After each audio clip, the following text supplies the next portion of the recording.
Hello, good morning, good afternoon, good night for whatever times you're watching this at. This is another video where we're going to be talking about the most okay bendy game ever, that being Boris and the Dark Survival. And remember to like and subscribe to see more videos like this. And without further ado, let's get into this video and talk about the most okay bendy game ever.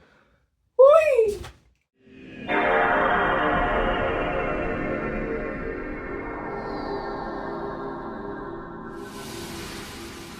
By the name itself, this was a game that was supposed to hold everyone over while Bendy and Dark Revival was still being made.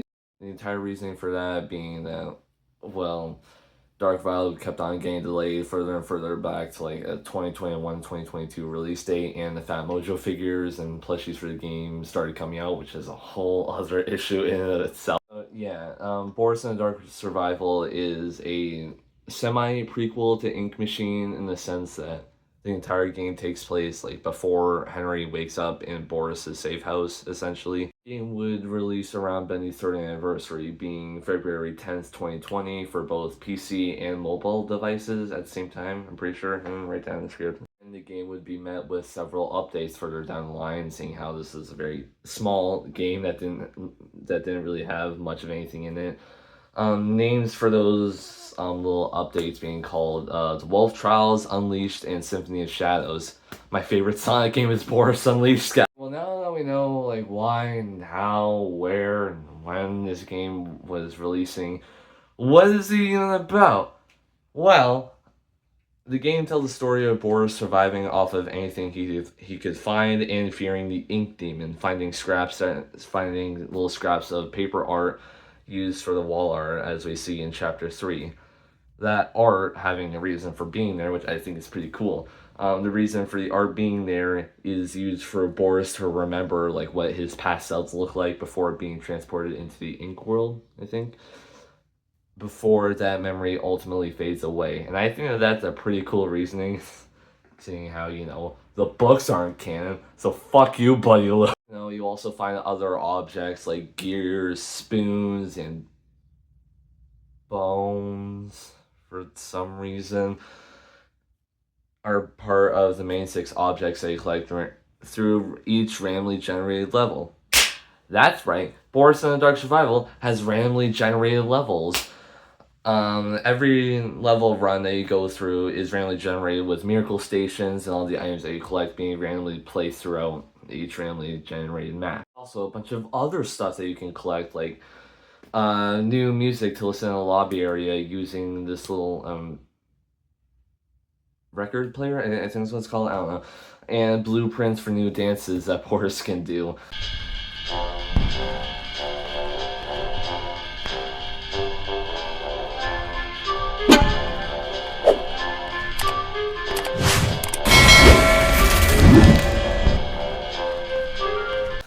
And you can also find fuses to power on a little mini game of Fuse Ball.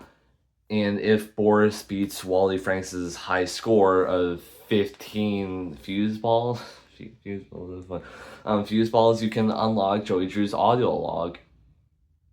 That's right, audio logs are also a thing that you can collect in this game. You can also find lost papers, which, if you can find all of them, you can unlock a lost one as a playable character. Oh my god.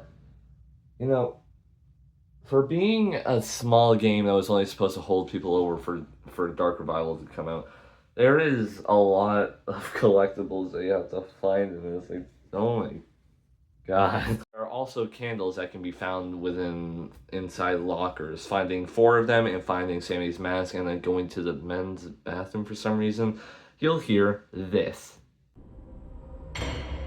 Our Lord is calling. Are you a believer?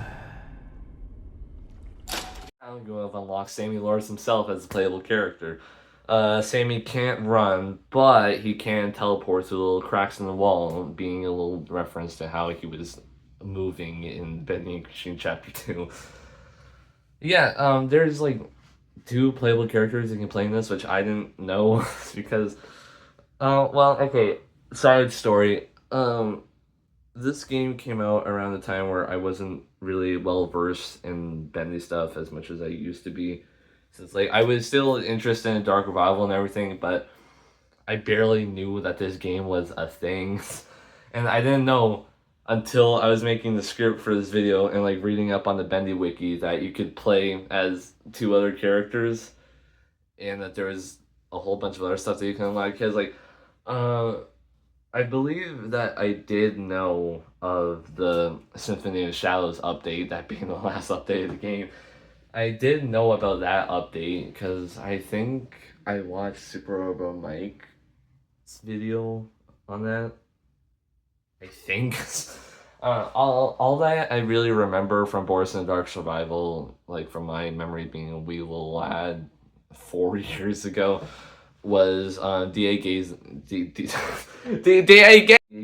song on the game I Am Me, which is a pretty good song, by the way. Go listen to it right now. I'll play a little snippet of it right here.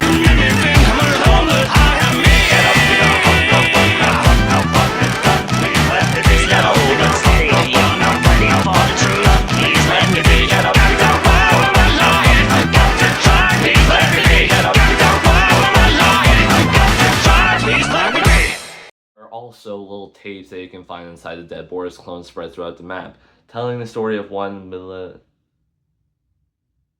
Milia Lejane? Milia Lasagna, who got caught in one of the dungeons in the deeper levels. After finding those tapes, you would also find a key that leads to one of the dungeons After finding the keys, you can go unlock one of the dungeons that she's locked in. There, I did it. I can speak, I can do YouTube.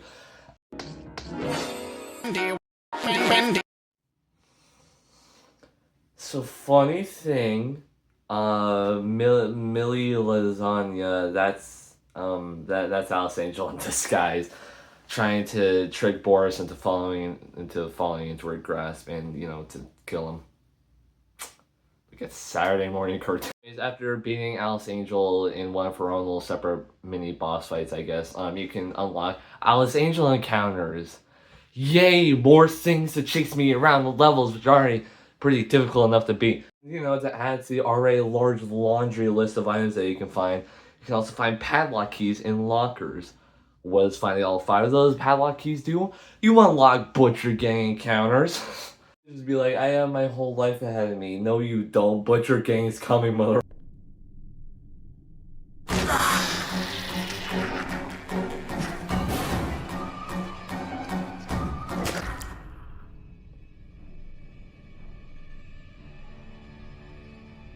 Anyways, I've been talking about the game with all its content already unlocked. So what are each of the game's separate updates? Update 1, Update 1, Wolf Trials gave us 3 new levels: the Projectionist, Alice Angel, and level 414, along with giving us a new secret hidden character found in level 414, Boris. It's like Cine, but Boris. Also gave us a fuse mini game that I mentioned earlier, and that's how you unlock Joey Drew's tape. And the Dead Boris clones, and, well, new tapes, that being Joey Drew's, Sean Flynn's, and Wally Frank's. Update released on March 6, 2020. Yeah, update 2 released on March 19th, 2020, Boris Unleashed. Plus the Butcher Gang encounters, Lost One as playable character, and the Lost Papers, which is how you unlock the Lost Ones. Giving you the ink toy in Boris' safe house as a way to unlock more characters, or as just a glorified playable characters select screen. Update 3, the final update, it's the one with like the most amount of content in it. It's called the Boris Sega Symphony 30th Anniversary. Yeah. Locations in the safe house: Golden Days Gallery and the bathroom, called the Piss and Poo. Unlockable music tracks, candles, and Sammy's mask were added as quests collect. Dan's blueprints were added, giving Boris some moves. I got the moves like Boris. I got the moves like Boris. And 2 new audio logs were added, one being titled Untitled Audio and the other one being titled Dark Revival. That doesn't make any sense, but I mean, you know, you can take a listen to it if you want. It's important to see Seize an opportunity before it slides through your wrenched fingers. The past so often dies without passing on its bountiful secrets. But oh, Mr. Joey Drew, the secrets you've left behind, how very interesting. Such knowledge, such opportunity. The time draws near for a dark revival to come at last.